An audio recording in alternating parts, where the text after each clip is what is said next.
രാവിലെ നല്ല എനർജിയോട് കൂടെ എഴുന്നേൽക്കുകയാണെന്നുണ്ടെങ്കിൽ ആ ഒരു ദിവസം ഫുള്ള് നമ്മൾക്ക് ആ ഒരു എനർജി തന്നെ ഉണ്ടാവും അല്ലേ? എന്നാൽ രാവിലെ എഴുന്നേൽക്കാൻ ഭയങ്കരമായിട്ട് ബുദ്ധിമുട്ടുന്ന ആളുകളുണ്ട്. അവർക്ക് ബെഡിൽ നിന്ന് എഴുന്നേൽക്കുക എന്ന് പറയുന്നത് സങ്കല്പിക്കാൻ പോലും പറ്റുന്നില്ല. എനിക്ക് ക്ഷീണമാണ്, ഒന്ന് ഉറങ്ങി എത്ര നേരം വേണമെങ്കിലും ഞാൻ ഉറങ്ങിക്കോളാം, എനിക്ക് കഴിയുന്നില്ല എഴുന്നേൽക്കാൻ എന്ന് പറയുന്ന പല ആളുകളുണ്ട്. അതേപോലെ ഇനി എഴുന്നേറ്റ് കഴിഞ്ഞാൽ തന്നെ അവരുടെ ജോലി ചെയ്യുന്നതിൻ്റെ ഇടയിൽ എന്താണെന്നറിയില്ല, ഭയങ്കര ക്ഷീണമാണ്, ഒന്നും ചെയ്യാൻ കഴിയുന്നില്ല, തല ചുറ്റുന്ന പോലെയാണ്, എവിടെയെങ്കിലും ഒന്ന് ഇരുന്നാൽ മതി എന്ന് തോന്നാറുണ്ട്. വീണ്ടും വീണ്ടും കിടക്കയിലേക്ക് പോയി വീണ്ടും ഒന്ന് ഉറങ്ങിയാൽ മതി എന്ന് തോന്നുന്ന ആളുകളുണ്ട്. ഇനി ഒരു ക്ലാസ് റൂമിൽ അല്ലെങ്കിൽ ഒരു ഡ്രൈവ് ചെയ്യുന്ന ഒരാളാണെന്നുണ്ടെങ്കിൽ അല്ലെങ്കിൽ മറ്റെന്ത് സാഹചര്യത്തിലും അവരറിയാതെ എവിടെയെങ്കിലും ഒന്ന് ഇരുന്ന് പോയാൽ അറിയാതെ ഉറങ്ങിപ്പോയി, ഞാൻ അറിഞ്ഞതുപോലും ഇല്ല, ഞാൻ ഉറങ്ങണമെന്ന് വിചാരിച്ച് ചെയ്തതായിരുന്നില്ല എന്ന് കുറ്റബോധത്തോടു കൂടി ഇരിക്കുന്ന പലരുണ്ട്. ഈ ആളുകൾക്കുള്ള വീഡിയോ ആണിത്. ഞാൻ doctor Hiba Abdul Majeed, doctor Basil's homeo hospital, Pandikkad, Malappuram ജില്ല.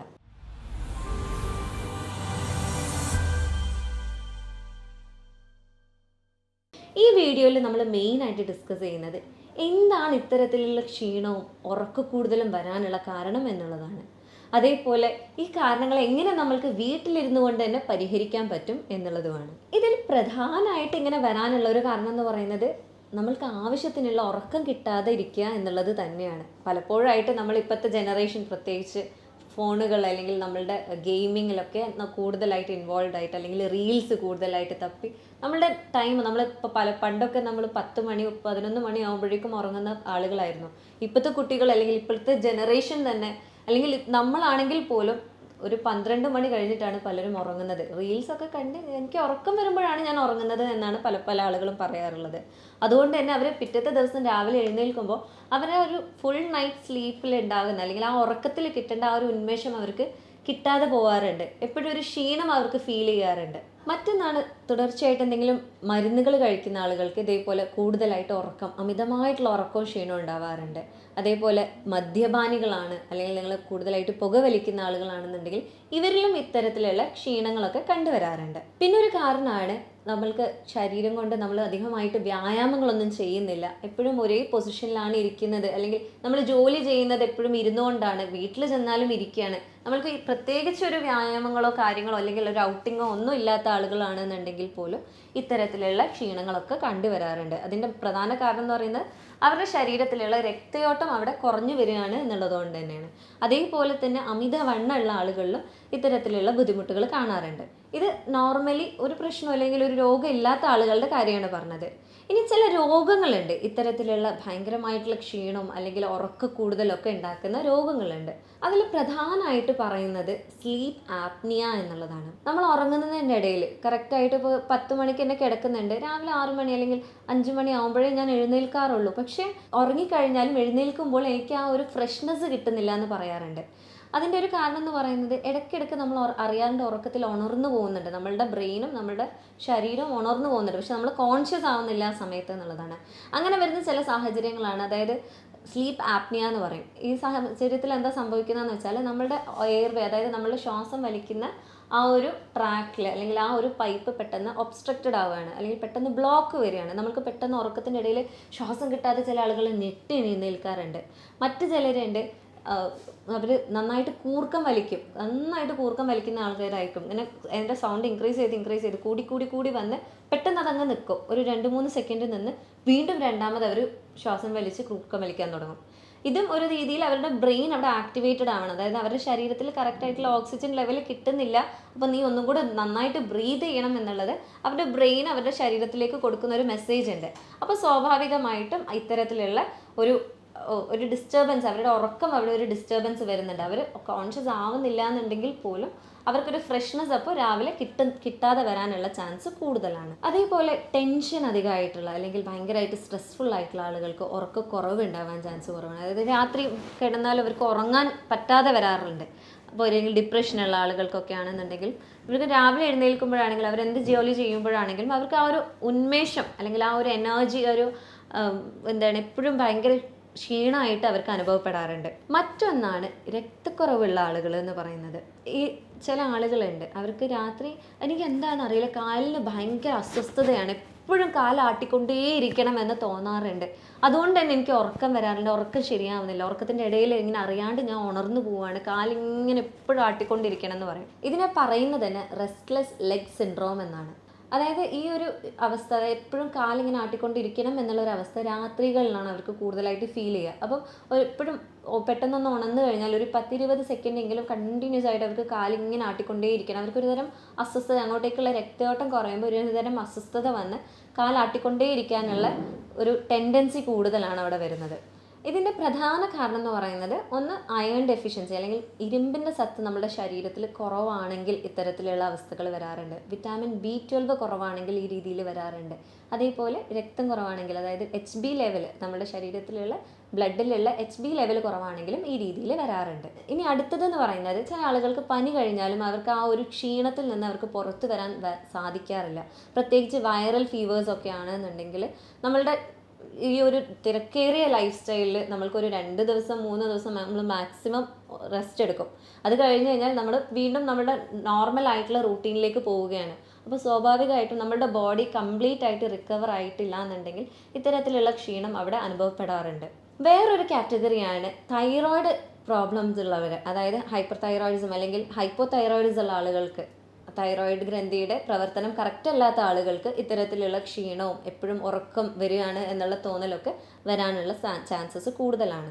ഇനി അടുത്തൊരു പ്രധാന കാരണം എന്ന് പറയുന്നത് രക്തക്കുറവ് അല്ലെങ്കിൽ അനീമിയ എന്നുള്ളതാണ്. അനീമിയ പല രീതിയിലുണ്ട്. ചില ആളുകൾക്ക് ഓവറായിട്ട് ബ്ലീഡ് ചെയ്യുക, അല്ലെങ്കിൽ രക്തസ്രാവം ഉള്ളത് കൊണ്ട് അനീമിയ ഉണ്ടാവാം, രക്തക്കുറവ് ഉണ്ടാവാം, അല്ലെങ്കിൽ ഇൻറ്റേർണലായിട്ട് എന്തെങ്കിലും കാരണങ്ങൾ അറിയാത്തത് കൊണ്ട് ഉണ്ടാവാം. അനീമിയ ഉണ്ടാവാനുള്ള മറ്റൊരു കാരണമാണ് കറക്റ്റായിട്ടുള്ള റെഡ് ബ്ലഡ് സെൽസ്, അതായത് ഇതിലെ കോശങ്ങൾ കറക്റ്റായിട്ട് ഉണ്ടാകാത്തത് കൊണ്ട്, അല്ലെങ്കിൽ അതിൻ്റെ പ്രൊഡക്ഷൻ കറക്റ്റായിട്ട് നടക്കാത്തത് കൊണ്ട് നമ്മൾക്ക് ബ്ലഡ് കുറവ് ഉണ്ടാവാനുള്ള ചാൻസ് ഉണ്ട്. അതേപോലെ അയേണിൻ്റെ കണ്ടൻറ്റ്, അതായത് ഇരുമ്പിൻ്റെ സത്ത് നമ്മുടെ ശരീരത്തിൽ കുറവാണെന്നുണ്ടെങ്കിലും ഇതേപോലെ അനീമിയ ഉണ്ടാവാനുള്ള ചാൻസസ് കൂടുതലാണ്. അപ്പോൾ നമ്മളുടെ ഒരു ശരാശരി നമ്മളുടെ ഒരു ഇന്ത്യൻ സൊസൈറ്റിയിൽ എടുക്കുകയാണെന്നുണ്ടെങ്കിൽ ഏറ്റവും കൂടുതൽ അയൺ ഡെഫിഷ്യൻസി, അതായത് ഇരുമ്പ് സത്ത് കുറവുള്ള അനീമിയാണ് കൂടുതലായിട്ട് കണ്ടുവരുന്നത്. അപ്പോൾ ശരിക്കും അനീമിയ അല്ലെങ്കിൽ ഈ ഒരു രക്തക്കുറവ് ഉണ്ടാവുമ്പോൾ എന്തുകൊണ്ടാണ് നമ്മൾക്ക് ക്ഷീണം വരുന്നത് എന്ന് നോക്കുകയാണെന്നുണ്ടെങ്കിൽ, നമ്മുടെ ശരീരത്തിൽ നമ്മൾക്ക് എന്തൊരു പ്രക്രിയ നടക്കണം എന്നുണ്ടെങ്കിലും, അപ്പോൾ ഒരു ദഹനമാണെങ്കിലും, നമ്മൾ മസിൽസ് ഇളകുകയാണെങ്കിലും, നമ്മുടെ ഹാർട്ട് ബീറ്റ് ചെയ്യുകയാണെന്നുണ്ടെങ്കിലും, നമ്മൾക്കിപ്പോൾ സംസാരിക്കാൻ പോലാണെങ്കിലും നമുക്ക് എനർജി വേണം, ഒരു ഊർജ്ജം വേണം. ഈ ഒരു ഊർജ്ജം ഉണ്ടാക്കാൻ സഹായിക്കുന്നത് നമ്മൾ ശ്വസിക്കുന്ന ഓക്സിജനാണ്. നമ്മൾ ഈ ഊർജ്ജം ഉണ്ടാക്കുന്ന ഓരോ ലെവലിലും ഓക്സിജൻ്റെ ആവശ്യം അവിടെ ഉണ്ട്. അപ്പോൾ ഈ ഓക്സിജനെ കറക്റ്റായിട്ട് നമ്മളുടെ ഓരോ സെല്ലിലേക്കും കൊണ്ടുപോകാൻ ഹെൽപ്പ് ചെയ്യുന്നതാണ് ബ്ലഡിലെ HB എന്ന് പറയുന്ന ഹീമോഗ്ലോബിൻ എന്ന് പറയുന്ന ഒരു പിഗ്മെൻറ്റ്.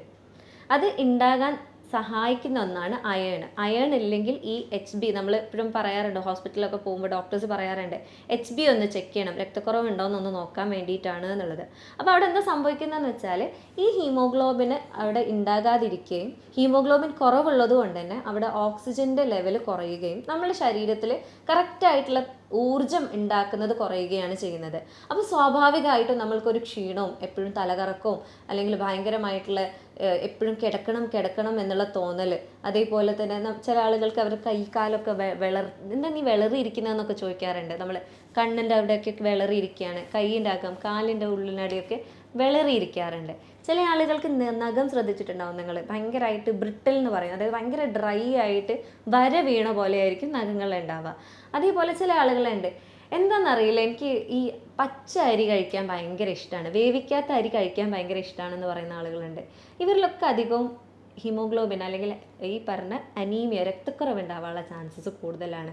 കുട്ടികളിലാണെന്നുണ്ടെങ്കിൽ ഇത്തരത്തിൽ ഈ ദഹിക്കാൻ പറ്റാത്ത സാധനങ്ങൾ എപ്പോഴും അവർ കഴിക്കും. ചില ആളുകളുണ്ട് ചോക്ക് കഴിക്കുന്ന കുട്ടികളുണ്ട്. അതേപോലെ ചുമരിലുള്ള പെയിൻ്റൊക്കെ മാന്തി കഴിക്കുന്ന ആളുകളുണ്ട്. എന്താണെന്നറിയില്ല, മോൻ എപ്പോഴും ഇങ്ങനത്തെ കാര്യങ്ങളാണ് കഴിക്കുന്നത് എന്ന് പറഞ്ഞിട്ട് പലപ്പോഴായിട്ട് കുട്ടികൾ നമ്മളുടെ അടുത്ത് വരാറുണ്ട്. അപ്പോൾ ഇതിൻ്റെ ഒരു പ്രധാന കാരണം എന്ന് പറയുന്നത് രക്തക്കുറവ് തന്നെയാണ്. അപ്പോൾ എങ്ങനെയാണ് രക്തക്കുറവിനെ തിരിച്ചറിയാമെന്ന് പറയുകയാണെന്നുണ്ടെങ്കിൽ, അതിൽ HB എന്ന് പറയുന്ന ടെസ്റ്റാണ് നമ്മൾ ചെയ്യാറ്. സാധാരണഗതിയിൽ HB നമ്മൾ ചെക്ക് ചെയ്യുമ്പോൾ, ഹീമോഗ്ലോബിൻ ചെക്ക് ചെയ്യുമ്പോൾ ഒരു പുരുഷന് ശരാശരി വേണ്ടത് 13 to 16 ഇടയിലും, 16 ഗ്രാം പെർ ഡെസിലിറ്ററിൻ്റെ ഇടയിലും, ഒരു സ്ത്രീക്ക് വേണ്ടത് 12 മുതൽ 15 ഗ്രാം പെർ ഡെസിലിറ്ററിൻ്റെ ഇടയിലുള്ള ഒരളവാണ് വേണ്ടത്.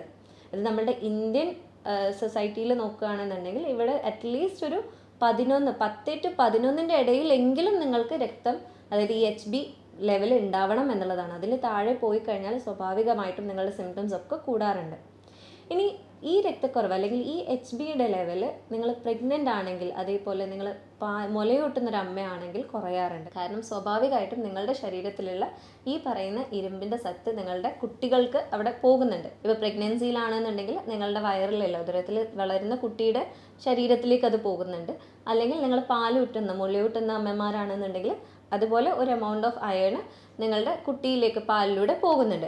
അപ്പോൾ നിങ്ങൾ നിർബന്ധമായിട്ടും ശ്രദ്ധിക്കേണ്ടത് നിങ്ങൾ ഈ സമയത്തൊക്കെ നല്ല അയൺ റിച്ച് ആയിട്ടുള്ള ഭക്ഷണങ്ങൾ കഴിക്കുന്നുണ്ട് എന്നുള്ളതാണ്. നമ്മുടെ ശരീരത്തിൽ രക്തക്കുറവ് ഉണ്ടാകുമ്പോൾ തന്നെ സ്വാഭാവികമായിട്ടും രക്തയോട്ടം അവിടെ കുറയാനുള്ള ചാൻസസ് കൂടുതലാണ്. അപ്പോൾ തന്നെ ഇപ്പോൾ ഈ മേൽ പറഞ്ഞ ഒരുപാട് രോഗങ്ങളുണ്ട്. അപ്പോൾ ആ രോഗങ്ങൾക്കും ഇതേപോലെ ശരീരത്തിലുള്ള രക്തയോട്ടം കുറയാനുള്ള സാധ്യതകളും ഈ പറഞ്ഞ കുറേ സിംറ്റംസ് ഉണ്ടാവാനുള്ള സാധ്യതകളുണ്ട്. അതായത് കയ്യിലൊക്കെ ഭയങ്കര തണുപ്പ് അനുഭവപ്പെടുക, കൈക്കാലുകളൊക്കെ എപ്പോഴും ഭയങ്കര തണുത്തിട്ടായിരിക്കും അവരുത്, എപ്പോഴും മസിൽ അവിടെ ഇവിടെയൊക്കെ ആയിട്ട് വേദനയാണ്, കോച്ചി പിടിക്കുകയാണെന്നൊക്കെ പറയുന്ന ആളുകളുണ്ട്. പുരുഷന്മാരിലാണെങ്കിൽ ഉദ്ധാരണക്കുറവിന് ഒരു പ്രധാന കാരണം എന്ന് പറയുന്നത് ഇത്തരത്തിലുള്ള രക്തയോട്ടത്തിൻ്റെ കുറവാണ്. അതേപോലെ തന്നെ എപ്പോഴും മുടിയൊക്കെ കൊഴിയാണ്, അവിടെ ഇവിടെയൊക്കെ ഭയങ്കരമായിട്ട് സഹിക്കാൻ പറ്റാത്ത വേദനകളാണ്, പ്രത്യേകിച്ച് രാത്രിയൊന്നും എന്താണെന്നറിയില്ല എന്നൊക്കെ പറയുന്ന ഒരുപാട് പേഷ്യൻസ് ഉണ്ട്. അവരുടെയൊക്കെ ഒരു ഹിസ്റ്ററി നോക്കുകയാണെന്നുണ്ടെങ്കിൽ അതിലൊരു മെയിൻ വില്ലൻ എന്ന് പറയുന്നത് തന്നെ ഒന്നെങ്കിൽ രക്തയോട്ടം കുറയാനുള്ള എന്തെങ്കിലും കാരണങ്ങളുണ്ടാവും, അല്ലെങ്കിൽ രക്തക്കുറവാണ് അതിൽ പ്രധാന വില്ലൻ എന്ന് പറയാറ്. അപ്പോൾ എങ്ങനെയാണ് നമ്മളുടെ ശരീരത്തിൽ രക്തയോട്ടം കൂട്ടാൻ പറ്റുന്നത് എന്നുള്ളത് കൂടെ നമ്മൾ അറിയേണ്ടതാണ്. ഒന്നെന്ന് പറയുന്നത്, നിങ്ങൾ സ്ഥിരമായിട്ട് സ്മോക്ക് ചെയ്യുന്ന ഒരാളാണ്, നന്നായിട്ട് സിഗരറ്റ് ആണെങ്കിലും വേറെ എന്താണെങ്കിലും നിങ്ങൾ സ്മോക്ക് ചെയ്യുന്ന ഒരാളാണെന്നുണ്ടെങ്കിൽ നിങ്ങളുടെ ശരീരത്തിൽ സ്വാഭാവികമായിട്ടും രക്തയോട്ടം കുറയാനുള്ള ചാൻസസ് കൂടുതലാണ്. ഇതിനൊരു കാരണം എന്ന് പറയുന്നത് നമ്മുടെ ശരീരത്തിൽ സ്വാഭാവികമായിട്ടും ഈ സ്മോക്ക് ചെയ്യുന്ന സമയത്ത് നിക്കോട്ടിൻ്റെ അളവ് ഈ രക്തധമനികളിൽ വന്നിട്ട് അടയാനുള്ള ചാൻസസ് കൂടുതലാണ്. അപ്പോൾ സ്വാഭാവികമായിട്ടും രക്തധമനികളുടെ ദ്വാരം വലുപ്പം കുറയാനും അതിലൂടെ ബ്ലഡ് പോകുന്നത്, രക്തം പോകുന്നതിൻ്റെ സ്പീഡ് കുറയാനൊക്കെ ഉള്ള ചാൻസസ് കൂടുതലാണ്. അതുകൊണ്ട് തന്നെ എത്തേണ്ട രീതിയിലുള്ള ഓക്സിജനും എത്തേണ്ട രീതിയിലുള്ള രക്തവും എല്ലായിടത്തേക്കും ഒരുപോലെ എത്തിക്കൊള്ളണം എന്നില്ല. അതുകൊണ്ട് തന്നെ നിങ്ങൾക്ക് ക്ഷീണം അനുഭവപ്പെടാനുള്ള ചാൻസസ് വളരെ കൂടുതലാണ്. അതുപോലെ നിങ്ങൾ വെള്ളം കുടി കുറവാണ്, നിങ്ങൾ വെള്ളം കുടിക്കുന്നത് വളരെ കുറവായിട്ടുള്ള ഒരാളാണ്, ഡീഹൈഡ്രേറ്റഡ് ആണ് നിങ്ങളുടെ ശരീരം എന്നുണ്ടെങ്കിലും നിങ്ങളുടെ രക്തയോട്ടം കുറയാനുള്ള ചാൻസ് കൂടുതലാണ്. കാരണം നമ്മളുടെ ബോഡീനെ റിലാക്സ് ചെയ്യാനും അതേപോലെ രക്തധമനികൾ കറക്റ്റായിട്ട് വർക്ക് ചെയ്യാനും ബ്ലഡ് കറക്റ്റായിട്ട് ഉണ്ടാവാനൊക്കെ സഹായിക്കുന്ന ഒന്നാണ് വെള്ളം എന്ന് പറയുന്നത്. മറ്റൊന്നെന്ന് പറയുന്നത് എക്സസൈസ് ആണ്. അത് നിർബന്ധമാണ്. എൻ്റെ ഒരു പേഴ്സണൽ എക്സ്പീരിയൻസ് പറയുകയാണെങ്കിൽ, ഞാൻ ഫസ്റ്റ് ഇയറിൽ പഠിക്കുന്ന സമയത്ത് ഞങ്ങളുടെ സ്വന്തം ബ്ലഡ് വെച്ച് പരീക്ഷണം നടത്തേണ്ടതുണ്ടായിരുന്നു, കറക്റ്റായിട്ട് പഠിക്കാൻ വേണ്ടിയിട്ട്. അപ്പോൾ ഈ സാഹചര്യത്തിൽ ഞാൻ എക്സസൈസ് വളരെ കുറവായിട്ടുള്ള ഒരാളായിരുന്നു, എക്സ്റ്റേണൽ ആക്ടിവിറ്റീസ് ഒന്നും ചെയ്യാത്ത ഒരാളായിരുന്നു. അന്നൊക്കെ എന്ന് പറഞ്ഞാൽ അത് കുത്തിക്കഴിഞ്ഞ് നെക്സ്റ്റ് നിമിഷം എന്നെ നിലത്തായിരുന്നു പിന്നെ കണ്ടിരുന്നത്. കാരണം ബോധം കെട്ടി വീഴുമായിരുന്നു. ഇത് കുത്താനുള്ള പേടി കൊണ്ടോ എന്നായിരുന്നില്ല, എന്നാൽ രക്തക്കുറവ് എന്ന് പറയുന്നത് എനിക്ക് ഉണ്ടായിരുന്നില്ല. പക്ഷേ എനിക്ക് ഈ കുത്തുന്ന സമയത്ത് എൻ്റെ തലച്ചോറിലേക്കുള്ള രക്തയോട്ടം കുറവായിരുന്നു. വേറൊരു എക്സസൈസ് ഒന്നും ചെയ്യാത്തത് കൊണ്ട് തന്നെ ഒട്ടും രക്തയോട്ടം ഉണ്ടായിരുന്നില്ല. അതുകൊണ്ട് പെട്ടെന്ന് ബ്ലാങ്ക് ഔട്ടായി വീഴുമായിരുന്നു. ഇതിന് സിങ്കോപ്പ് എന്നാണ് പറയാറ്. അപ്പോൾ നോർമലി നമ്മുടെ ലൈഫിൽ നമ്മൾ എന്ത് കാര്യം ചെയ്യുകയാണെങ്കിലും ചില ആളുകളുണ്ട് പെട്ടെന്ന് ബോധം കെട്ട് വീണമെന്നോ അല്ലെങ്കിൽ കുഴഞ്ഞു വീണമെന്നൊക്കെ പറയുന്നത്. അപ്പോൾ അവരുടെ തലച്ചോറിലേക്ക് കറക്റ്റായിട്ട് രക്തം ഓടാത്തതുകൊണ്ട് അല്ലെങ്കിൽ കറക്റ്റായിട്ടുള്ളൊരു എത്തേണ്ട ഓക്സിജൻ അവർക്ക് കിട്ടാത്തത് കൊണ്ടാണ് ഇത്തരത്തിൽ അവർ ബ്ലാങ്ക് ഔട്ടായി പോകുന്നത്. അപ്പം എക്സസൈസ് എന്ന് പറയുന്നത് വളരെയേറെ ഇമ്പോർട്ടൻ്റ് ആണ്. ഇനി നിങ്ങൾ സ്ഥിരമായിട്ട് ഇരുന്ന് ജോലി ചെയ്യുന്ന ഒരാളാണ്, എപ്പോഴും കമ്പ്യൂട്ടറിൻ്റെ മുന്നിലാണ്, ഒരു രാവിലെ ചെന്ന് കഴിഞ്ഞാൽ വൈകുന്നേരം മാത്രമാണ് ഞാൻ ആ ഒരു സീറ്റിൽ നിന്ന് എഴുന്നേൽക്കുന്നതെന്ന് പറയുന്ന ആളാണെന്നുണ്ടെങ്കിൽ നിങ്ങളൊരു 25-20 മിനിറ്റ് കഴിഞ്ഞാൽ നിങ്ങൾ നിർബന്ധമായിട്ടും എഴുന്നേറ്റ് നിന്ന് ഒന്നൊരു റൗണ്ട് അല്ലെങ്കിൽ അറ്റ്ലീസ്റ്റ് ഒന്നൊരു അടുത്ത് എങ്കിലും ഒരു ഡിസ്റ്റൻസിലേക്ക് നടക്കുന്നുണ്ട് എന്നുള്ളത് ഉറപ്പ് വരുത്തുക. കാരണം നിങ്ങളുടെ ബ്ലഡ് സർക്കുലേഷൻ അവിടെ വളരെയേറെ കുറഞ്ഞു വരികയാണ്. നിങ്ങൾ നടക്കുമ്പോൾ എന്താണ് സംഭവിക്കുന്നതെന്ന് വെച്ചാൽ നിങ്ങളുടെ കാലിലെ മസിൽസൊക്കെ അവിടെ ക്രാമ്പ് വരുന്നുണ്ട്, അതായത് മസിൽസൊക്കെ അവിടെ നിന്ന് ടൈറ്റൻ ആവുന്നുണ്ട്. ആ സമയത്ത് തന്നെ നിങ്ങളുടെ കാലിൽ വരുന്ന ബ്ലഡിനെ അത് സ്വാഭാവികമായിട്ടും ഹാർട്ടിലേക്ക് എത്തിക്കാൻ സഹായിക്കും. അപ്പോൾ ഇത്തരത്തിൽ നമ്മളുടെ ശരീരത്തിലുള്ള രക്തയോട്ടത്തിന് കൂട്ടാൻ ഇത് വളരെയേറെ ഹെൽപ്പ് ചെയ്യും. ഇനി മറ്റൊന്നെന്ന് പറയുന്നത്, രക്തയോട്ടം മാത്രം കറക്റ്റ് ആയാൽ പോരാ, നമ്മൾക്ക് അനീമിയ അല്ലെങ്കിൽ രക്തക്കുറവും കൂടെ കറക്റ്റ് ചെയ്താലേ നമ്മളുടെ ആ ക്ഷീണം കറക്റ്റായിട്ട് മാറുകയുള്ളൂ. അപ്പോൾ അതിന് വേണ്ടത് എന്താണെന്ന് വെച്ചാൽ, ഒന്ന് അയൺ റിച്ച് ആയിട്ടുള്ള അല്ലെങ്കിൽ ഇരുമ്പസത്ത് റിച്ച് ആയിട്ടുള്ള ഭക്ഷണങ്ങൾ കഴിക്കുക എന്നുള്ളതാണ്. അതൊന്നെന്ന് പറയുന്നത് രാഗി നല്ല റിച്ചാണ്, അതേപോലെ നമ്മളുടെ ബീട്രൂട്ട്, ഡേറ്റ്സ് അതായത് ഈന്തപ്പഴം, അതേപോലെ ഡാർക്ക് ഗ്രീൻ ലീഫി വെജിറ്റബിൾസ്, അതായത് എന്താണെങ്കിൽ ഏത് ഇലയാണെങ്കിലും അതൊന്നും കൂടെ ഡാർക്കർ ഷെയ്ഡിലാവുമ്പോഴാണ് അതിൽ കൂടുതലായിട്ട് ഇരുമ്പ് സത്ത് കൂടുന്നത്. അപ്പോൾ തന്നെ നമ്മുടെ ശരീരത്തിലേക്ക് അത് നന്നായിട്ട് അബ്സോർബ് ചെയ്യാനും അത് ഹെൽപ്പ് ചെയ്യും. മറ്റൊന്നാണ് വിറ്റാമിൻ സി കൂടുതലുള്ള ഭക്ഷണങ്ങൾ കഴിക്കുക എന്നുള്ളത്. കാരണം എന്താണെന്ന് വെച്ചാൽ നമ്മുടെ ശരീരത്തിലേക്ക് അയണിൻ്റെ അബ്സോർപ്ഷൻ കൂടണം എന്നുണ്ടെങ്കിൽ, അതായത് നമ്മുടെ ശരീരത്തിലേക്ക് അയൺ കൂടുതലായിട്ട് വലിച്ചെടുക്കപ്പെടണം എന്നുണ്ടെങ്കിൽ വിറ്റാമിൻ സി അവിടെ അനിവാര്യമാണ്. അപ്പോൾ വിറ്റാമിൻ സി റിച്ച് ആയിട്ടുള്ള ഭക്ഷണങ്ങൾ എന്ന് പറയുന്നത് നെല്ലിക്ക, ഇലക്കറികൾ, അതേപോലെ കിവി, അതേപോലെ ഓറഞ്ചിൻ്റെ രൂപത്തിലുള്ള വേറെ എന്ത് ഫ്രൂട്ടാണെങ്കിലും, ഗ്രേപ്പ് ഫ്രൂട്ട് ആവാം, അല്ലെങ്കിൽ നാരങ്ങയാവാം, അങ്ങനത്തെ ഫ്രൂട്ട്സൊക്കെ നമ്മുടെ ശരീരത്തിൽ വിറ്റാമിൻ സി കൂട്ടാൻ വളരെയേറെ ഹെൽപ്പ് ചെയ്യും. ഇനി ഞാൻ പറയാൻ പോകുന്നത് നമ്മുടെ വീട്ടിൽ എങ്ങനെയാണ് നമ്മളുടെ ഈ രക്തയോട്ടക്കുറവ് അല്ലെങ്കിൽ അനീമിയ, അതായത് രക്തക്കുറവിനൊക്കെ നമ്മൾക്ക് പരിഹരിക്കാൻ പറ്റും എന്നുള്ളതാണ്. ജസ്റ്റ് ചെറിയ 2 ജ്യൂസുകൾ പരിചയപ്പെടുത്താം. ഒരു അനാർ എടുക്കുക, അതിലേക്ക് 1/2 കഷ്ണം നെല്ലിക്കയും 1/2 കഷ്ണം ബീട്രൂട്ടും 1/4 കഷ്ണം ജിഞ്ചർ അല്ലെങ്കിൽ ഇഞ്ചിയും ചേർത്ത് നന്നായിട്ട് ഒരു ജ്യൂസ് പരുവത്തിലാക്കുക. അതിലേക്ക് എന്നിട്ട് 1/2 സ്പൂണ് ഫ്ലേക്സ് സീഡ് ഇട്ടിട്ട് ഒന്ന് കുതിരാൻ വെക്കുക. ഇത് കുതിർന്ന് ആ ഒരു ജ്യൂസിലേക്ക് ലയിച്ചതിന് ശേഷം നിങ്ങൾ ദിവസവും കുടിക്കുകയാണെന്നുണ്ടെങ്കിൽ, പ്രത്യേകിച്ച് ഒരു 2 ഭക്ഷണത്തിന്, അതായത് രാവിലത്തെയും ഉച്ചക്കത്തെയും ഭക്ഷണത്തിൻ്റെ ഇടയിലാണ് നിങ്ങൾ കഴിക്കുന്നതെന്നുണ്ടെങ്കിൽ നിങ്ങളുടെ ശരീരത്തിലുള്ള ഈ ഒരു ക്ഷീണത്തിനെ മാറ്റാനും ഒരു എനർജൈസിങ് ആയിട്ടുള്ള ഫീലിംഗ് കിട്ടാനും അതേപോലെ രക്തയോട്ടം കൂട്ടാനും നിങ്ങളുടെ അനീമിയ കുറയ്ക്കാനൊക്കെ ഇത് ഹെൽപ്പ് ചെയ്യും. ഇനി രണ്ടാമത്തെ ജ്യൂസിനെ കുറിച്ച് പറയുകയാണെന്നുണ്ടെങ്കിൽ ഒരു 3 കഷ്ണം ഇഞ്ചി എടുക്കുക. അതിലേക്ക് 1 സ്പൂണ് മഞ്ഞൾപ്പൊടിയും 1/4 സ്പൂണ് അശ്വഗന്ധപ്പൊടിയും 1/4 സ്പൂണ് ലൈക്കോ റൈസ് അല്ലെങ്കിൽ ഇരട്ടി മധുരം എന്നൊക്കെ പറഞ്ഞാൽ നമ്മളുടെ നാട്ടിലെ കടകളിലൊക്കെ കിട്ടാറുണ്ട്. അതിലേക്ക് ഫ്രഷ് ആയിട്ട് ഉണ്ടാക്കിയ 1/2 കപ്പ് നെല്ലിക്കയുടെ നീരും അതേപോലെ 1 കപ്പ് ബട്ടർ മിൽക്ക് അല്ലെങ്കിൽ മോരും വെള്ളം എടുത്തിട്ട് നന്നായിട്ട് ജ്യൂസാക്കി ദിവസവും നിങ്ങൾ കഴിക്കുകയാണെന്നുണ്ടെങ്കിൽ ഇത് നിങ്ങളെ ഭയങ്കരമായിട്ട് ഹെൽപ്പ് ചെയ്യും. ഇത് ഹെൽപ്പ് ചെയ്യും എന്ന് പറയാനുള്ള ഒരു കാരണം എന്ന് പറയുന്നത്, ഇതിൽ ഇഞ്ചി എന്ന് പറയുന്നത് നമ്മുടെ ശരീരത്തിലുള്ള ബ്ലഡ് സർക്കുലേഷൻ അല്ലെങ്കിൽ രക്തയോട്ടം കൂട്ടാൻ സഹായിക്കുകയും നമ്മുടെ ശരീരത്തിൽ അവിടെ ഇവിടെയെല്ലാം അടങ്ങിക്കിടക്കുന്ന ടോക്സിൻസിനെ എടുത്ത് ഒഴിവാക്കാനും ഒരു എനർജി ബൂസ്റ്ററായിട്ട് വർക്ക് ചെയ്യാനൊക്കെ ഹെൽപ്പ് ചെയ്യുന്ന ഒരു കണ്ടന്റാണ് ഇഞ്ചി എന്ന് പറയുന്നത്. ഇത് നമ്മൾക്ക് ഉണ്ടാകുന്ന ഒരു മെൻ്റൽ സ്ട്രെയിനിനൊക്കെ റിലാക്സ് ചെയ്യാനും നമുക്ക് കൂടുതലായിട്ട് കോൺസെൻട്രേറ്റ് ചെയ്യാനൊക്കെ ഹെൽപ്പ് ചെയ്യുന്ന ഒരു കണ്ടന്റ് ഇതിലുണ്ട്. മറ്റൊന്നാണ് മോരും വെള്ളം എന്ന് പറയുന്നത്. മോരും വെള്ളം എന്ന് പറയുന്നത് നമ്മളുടെ ശരീരത്തിൽ, നമ്മളുടെ വയറിൻ്റെ കൂടുതലായിട്ടുള്ള ഡൈജഷനെ ഹെൽപ്പ് ചെയ്യാൻ, നമ്മൾക്ക് കറക്റ്റായിട്ടുള്ള ഒരു മോഷൻ പാസ് ചെയ്യാനും അതേപോലെ ഗട്ട് ഇഷ്യൂസ് ഒക്കെ റിസോൾവ് ചെയ്യാനൊക്കെ ഹെൽപ്പ് ചെയ്യുന്ന ഒന്നാണ് മോരും വെള്ളം എന്ന് പറയുന്നത്. അതേപോലെ വിറ്റാമിൻ ബി കൂടുതലായിട്ട് അടങ്ങിയ ഒരു കണ്ടന്റും കൂടി ആയതുകൊണ്ട് തന്നെ നമ്മുടെ ഗട്ട് ഹെൽത്തിന് ഇത് കൂടുതലായിട്ട് ഹെൽപ്പ് ചെയ്യുന്നതായിരിക്കും. സ്വാഭാവികമായിട്ടും നമുക്ക് കൂടുതലായിട്ടൊരു എനർജൈസിങ് ഫീലിംഗ് കിട്ടാൻ വേണ്ടിയിട്ട് ഇത് ഹെൽപ്പ് ചെയ്യും. അടുത്തതെന്ന് പറയുന്നത് അശ്വഗന്ധയാണ്. അശ്വഗന്ധ എന്ന് പറയുന്നത് നമ്മുടെ ശരീരത്തിലുള്ള നെർവസ് സിസ്റ്റത്തിന് ഒന്ന് റിലാക്സ് ചെയ്യാൻ ഹെൽപ്പ് ചെയ്യുക, ഹൈപ്പർ ആക്റ്റീവായിട്ട് നിൽക്കുന്നതിന് ഒന്ന് റിലാക്സ് ചെയ്യാൻ ഹെൽപ്പ് ചെയ്യും. നമ്മൾക്ക് കൂടുതലായിട്ട് എനർജി കിട്ടാൻ ഇത് ഭയങ്കരമായിട്ട് ഹെൽപ്പ് ചെയ്യുകയും ചെയ്യും. പിന്നെ ഒന്നെന്ന് പറയുന്നത് നെല്ലിക്ക എന്ന് പറയുന്നത് വിറ്റാമിൻ സി റിച്ച് ആണ്. നമ്മുടെ ശരീരത്തിൽ കൂടുതലായിട്ട് ഇമ്മ്യൂണിറ്റി കൂട്ടാനും നാച്ചുറലായിട്ട് നമ്മുടെ ശരീരത്തിന് എനർജി കൂടുതലായിട്ട് കിട്ടാനും ഈ എക്സോഷനായിട്ട് നമുക്ക് ഭയങ്കരമായിട്ടുള്ള ടയേർഡ്നെസ് ഫീലിംഗ് ഒക്കെ മാറ്റാനും കൂടുതലായിട്ട് ഹെൽപ്പ് ചെയ്യുന്ന ഒരു കണ്ടന്റാണ് നെല്ലിക്ക എന്ന് പറയുന്നത്. അതേപോലെ മഞ്ഞൾ എന്ന് പറയുന്നത് നമ്മുടെ ശരീരത്തിലുള്ള അല്ലെങ്കിൽ നമ്മുടെ മനസ്സിന് മൂഡിനെ സ്റ്റെബിലൈസ് ചെയ്യാനും അതേപോലെ എനർജി സ്റ്റെബിലൈസ് ചെയ്യാനും ഒക്കെ ഹെൽപ്പ് ചെയ്യുന്ന ഒന്നാണ്. ഇങ്ങനെയൊക്കെ ചെയ്തിട്ടും നിങ്ങൾക്ക് നിങ്ങളുടെ രക്തയോട്ടം കൂട്ടാൻ പറ്റുന്നില്ല, നിങ്ങളുടെ അനീമിയ അല്ലെങ്കിൽ രക്തക്കുറവ് ഇപ്പോഴും അവിടെ ഉണ്ട്, എങ്ങനെയായാലും നിങ്ങളുടെ ക്ഷീണം അല്ലെങ്കിൽ ഈ ഉറക്കക്കൂടുതൽ നിങ്ങൾക്ക് മാറ്റാൻ സാധിക്കുന്നില്ല എന്നുള്ളൊരു സാഹചര്യമാണെന്നുണ്ടെങ്കിൽ നിങ്ങൾ നിർബന്ധമായിട്ടും ഒരു ഡോക്ടറെ കൺസൾട്ട് ചെയ്യേണ്ടതാണ്. ഇതിൻ്റെ കാരണങ്ങൾ എന്താണ് എന്നുള്ളത് കണ്ടെത്തി കറക്റ്റായിട്ടുള്ള ചികിത്സകൾ നിങ്ങൾ തേടേണ്ടതാണ്. അപ്പോൾ കൂടുതലായിട്ടുള്ള ഇൻഫർമേഷൻ വീഡിയോസുമായിട്ട് ഇനിയും കാണാം. Thank you.